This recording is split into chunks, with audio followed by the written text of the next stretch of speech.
It was when Kroger closed their store in Madison Park and on the East Bluff.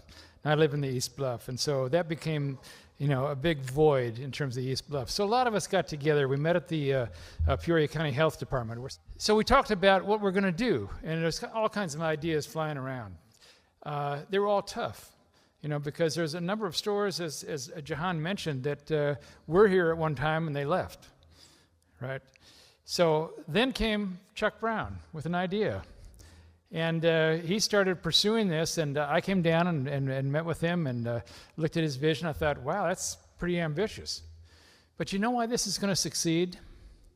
Because your heart and your soul has to be in it to succeed, right? Your faith has to be in it to succeed.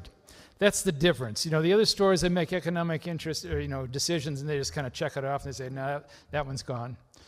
No, this is a community that cares, and this is a person, Chuck and his wife, and all the team that cares about providing food for this neighborhood. And that's going to make the difference.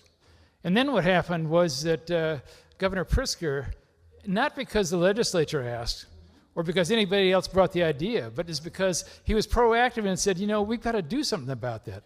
And so his team went out, as he mentioned, to Kansas, to other places, and said, what are they doing there?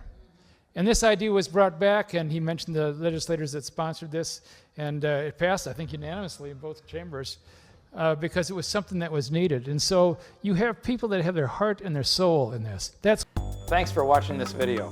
Please like and subscribe to keep up to date with news from the caucus. For more information on what I'm working on, please follow me on social media using the links in the description below.